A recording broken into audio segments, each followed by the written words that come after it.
Hello, everyone. My name is Andrew. And my name is Anna. And you're listening to the Culips English podcast.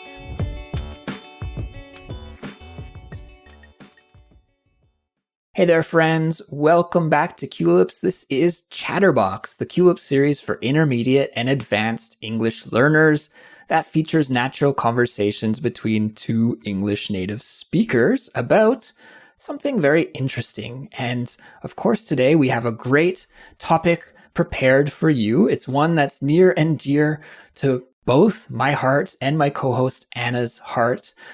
Anna, hey there. What's going on? Hey, how are you, Andrew? I'm doing very well. And Anna, what are we going to talk about today? Today, we're going to talk about a really interesting topic for me because it's something that I'm dealing with at the moment, which is overwork and the culture of overworking. Yes. Now, I said it was near and dear to our hearts, and maybe that wasn't the best way to phrase it. I think why I said that is because it is something that we are both dealing with and that probably many of our listeners are dealing with as well. So in that regard, it is close to us, but it's not something that we love, is it? I'm not really a big fan of overworking personally. No, of course not. I think nobody likes to overwork. And I think this is one of the key issues that a lot of people have faced over the past couple of years. And I think it's something that's so important that people learn how to deal with in the future, with the future way of working. And now that we're all working at home, and this is something that's going to be, I think, even more important as like an issue in society moving forward. Exactly. So we'll get into this conversation in more detail here in just a moment, everyone. But before we do, I want to let you know about the study guide and transcript that's available for this episode. And actually, we make study guides and transcripts for all of our episodes. And if you sign up and become a Culips member, then you will get unlimited access to our study guide library, which includes a full pass to all of those study guides. Now, we think that following along with the study guide while you listen to us is the best way to study with Culips. And by becoming a Culips member, you'll be able to improve your English and also support us and help make future Culips episodes possible. There's also a bunch of other extras that you get when you become a member. So to learn about all of the details and to sign up, just visit our website, culips.com. Anna, when I was preparing for this episode, I came across a fact that was really shocking to me. I couldn't believe that it was true. And I'm wondering if this is as shocking to you as it was to me. The fact is that workers around the world, on average, do 9.2 hours of unpaid work per week.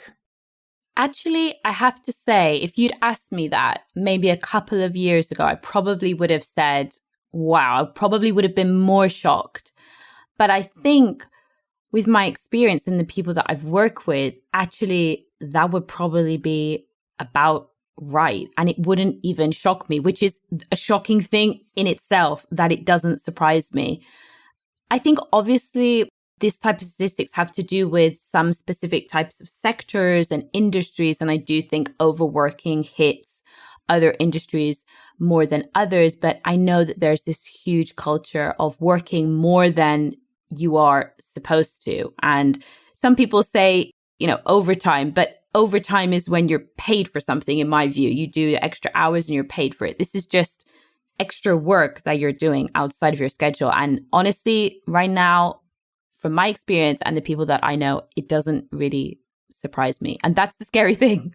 Yeah, I mean, I guess it is field dependent, and some people are going to work longer unpaid hours than other people, especially people who are salaried workers, right? Maybe you are salaried to work 40 hours per week, but you end up working 50 hours per week and you don't get any overtime pay for that. Then that would be the 10 hours of unpaid work right there. Now, we've titled this episode The Cult of Overwork. And I think we should break that down a little bit to our listeners because it might be a little bit difficult to understand on the surface. What do we mean when we talk about the cult of overwork? So for me, the cult of overwork is like how we view overworking and the fact that in many societies, overworking is seen as a sign of success, or working more hours is seen as a sign of being very dedicated or being a better employee or maybe even a better person. I don't know.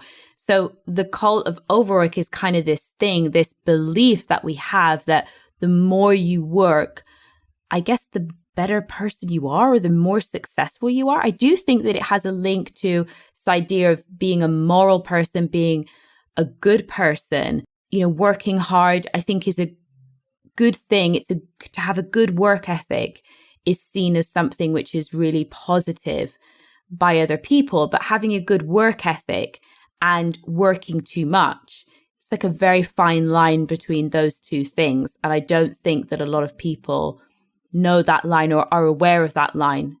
Yeah, absolutely. I think at least my cultural background, there's something called the Protestant work ethic, which is this idea that kind of Protestant people, which is a branch of Christianity, it's like a moral virtue to work hard and to be successful because of that work. It's like you put in the effort and good things come from that effort. And working hard is moral, like you are mentioning, Anna. And I think that's part of the cultural background of many English speakers, and maybe it's embedded into modern culture as well. I'm not an academic, I'm not an expert on this issue, so I couldn't say for certain, but I have that kind of gut feeling that there might be something there, some kind of connection.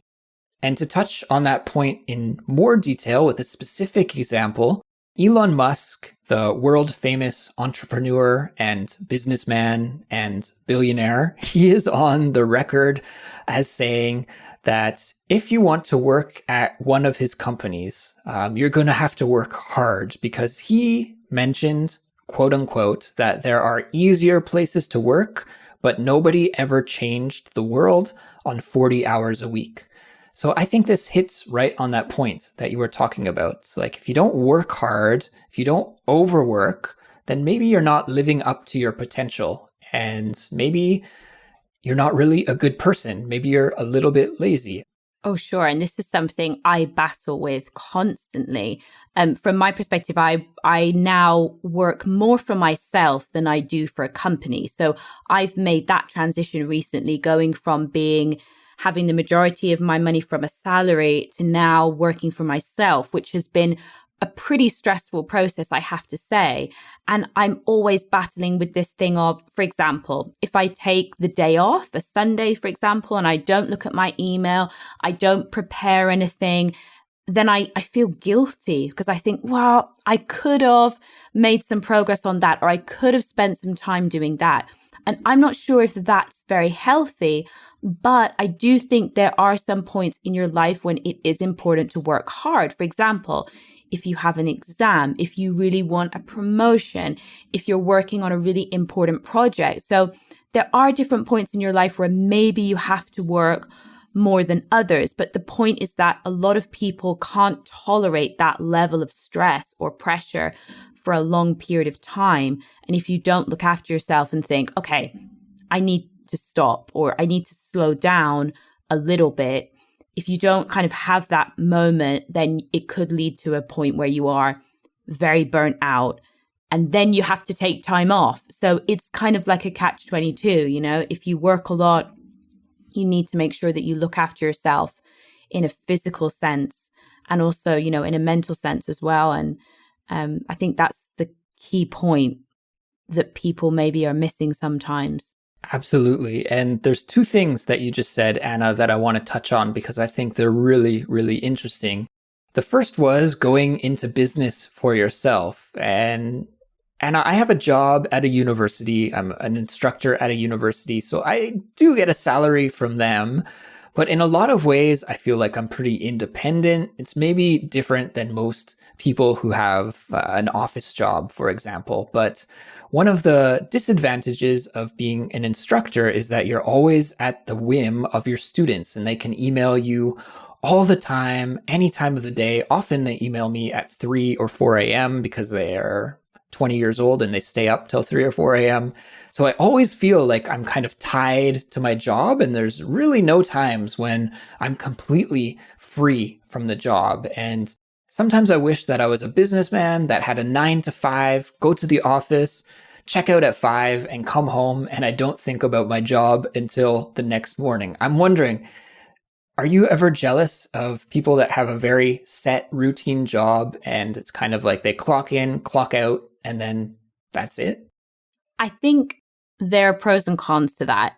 For me, looking at my previous jobs that I've had and where I was very much a 9 to 5, an office job, but even in 9 to 5 and office jobs, I was still probably overworking and doing more hours than I should have been doing. And I know students who, for example, in consultancy that are working crazy hours. I mean, they work 14 hours a day. I mean, it's just unbelievable. But again, industry specific, there are some industries that are just absolutely known for this style of overwork and culture, and it's just part and parcel.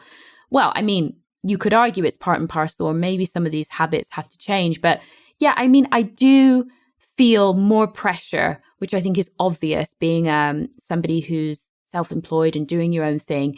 You feel more pressure. There's nobody else to back you up. You are it. You are the person. So you don't have a team. You don't have anybody to run things by all the time. So sometimes I do feel maybe envious or jealous, or I think, well, I wish I had a normal, I say in speech marks, job.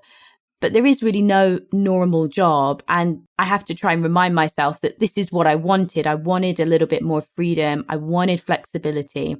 At the moment, I work 6 days a week. So the only day that I have when I don't work is Sunday. So for me, Sunday is a really important day for me to relax. But again, I have this guilt thing where I think if I'm not working, then maybe I'm a bit lazy. Or if I decide to take an hour lunch break, then I feel like I've missed out on some valuable productive time. But the point is, we can't be 100% productive 100% of the time. It's just not possible. So I try and use little tricks to manage my time better. I get up early in the morning. I try and work in the morning. So I try and use little tricks to make the most of my time so that I try not to work too much.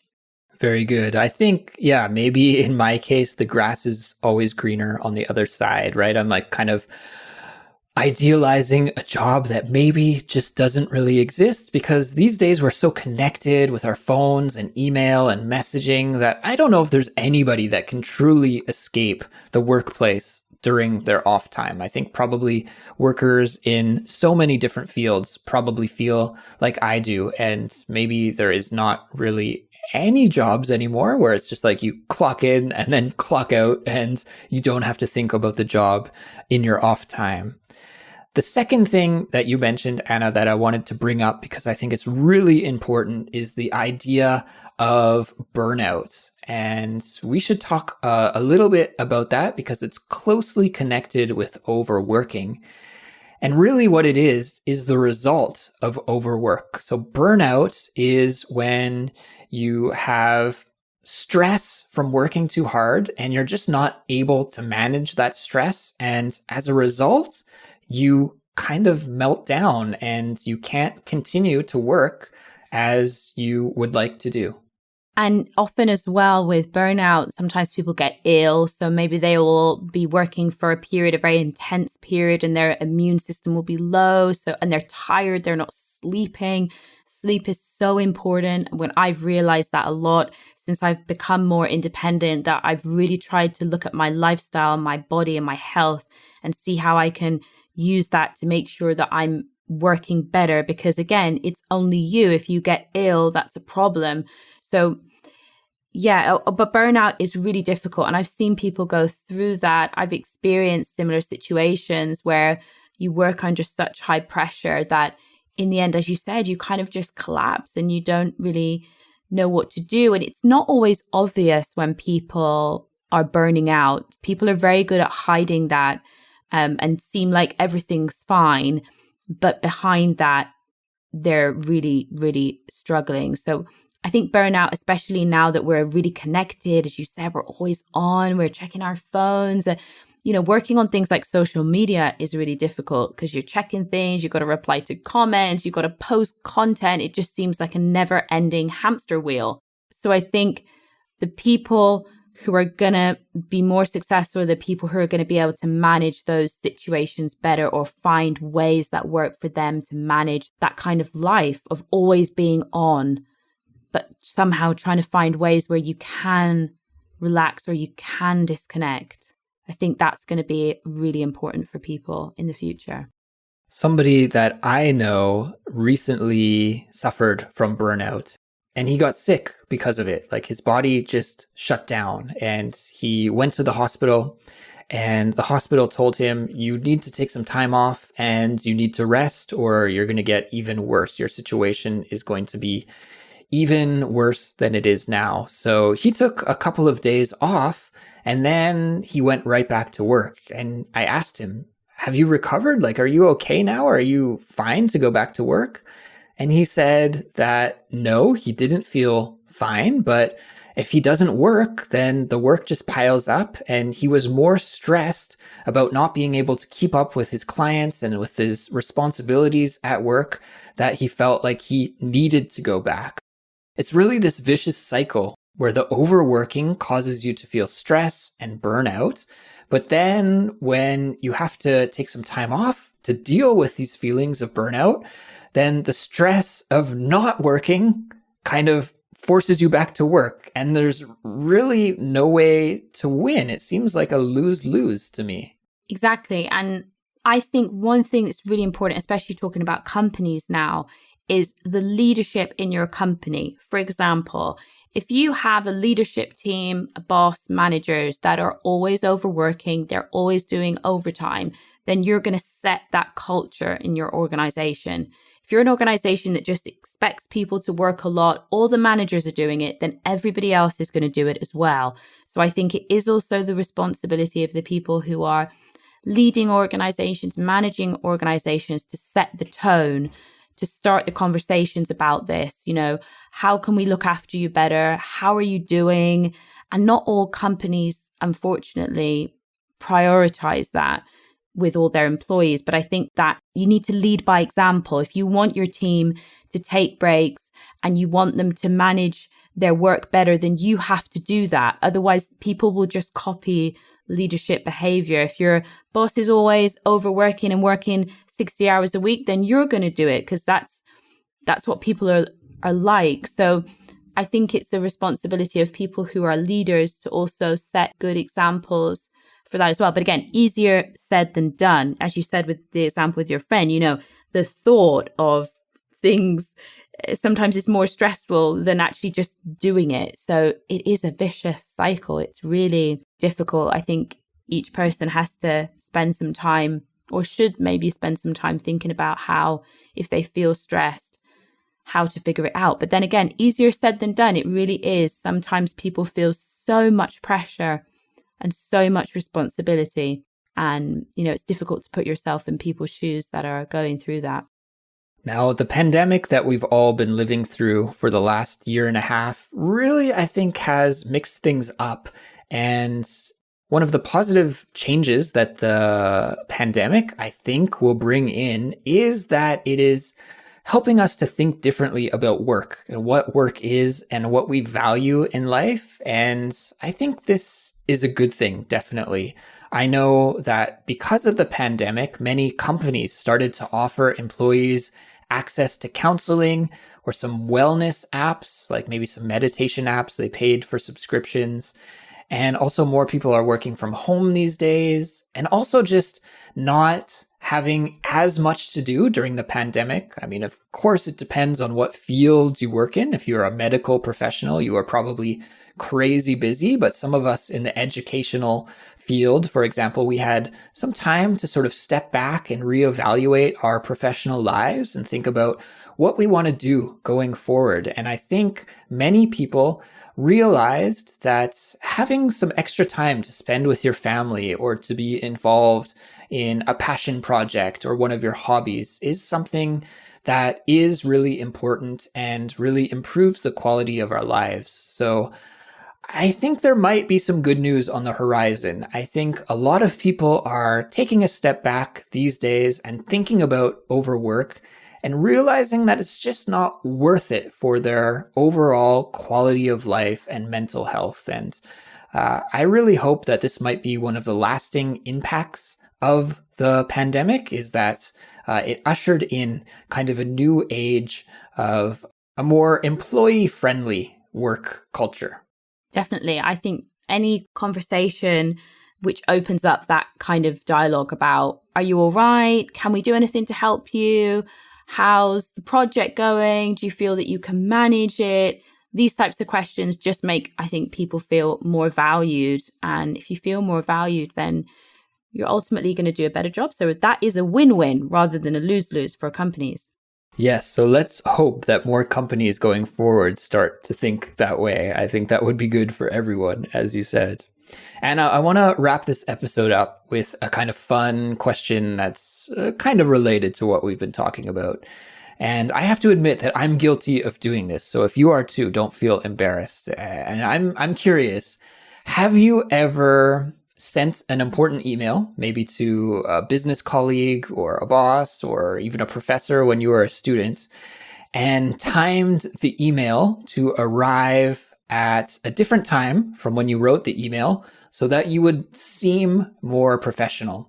Like personally, I've done this. I remember when I was a grad school student, sometimes I would schedule my emails so that they would be sent to my professors right at 7 a.m. so that they would think, oh, Andrew is such a studious student. He's waking up at 7 a.m. and asking these good questions. But really at that time, I would be sleeping. I just scheduled the email before I went to bed.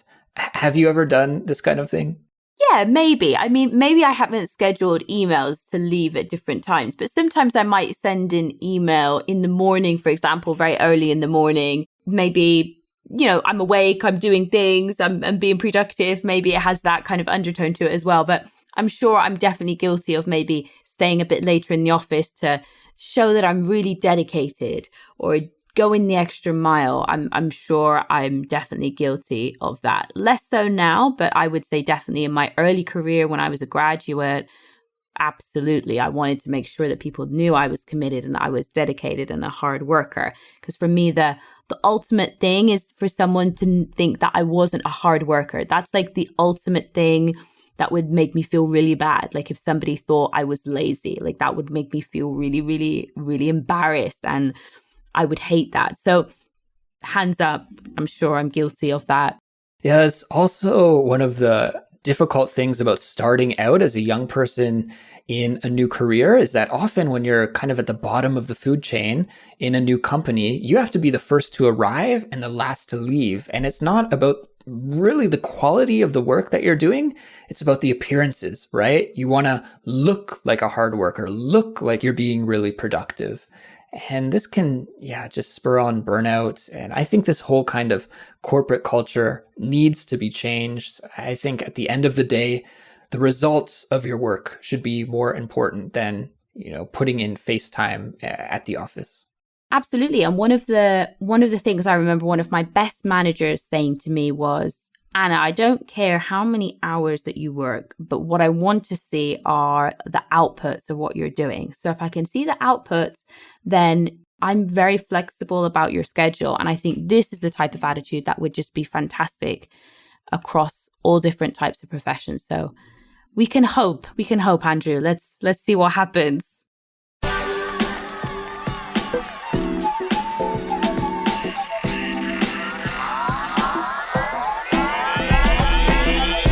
Well, Everyone, that is it for this episode. Thank you so much for listening. We hope you enjoyed this conversation and found it as fascinating as we did. And we also hope that you learned a lot with us today as well.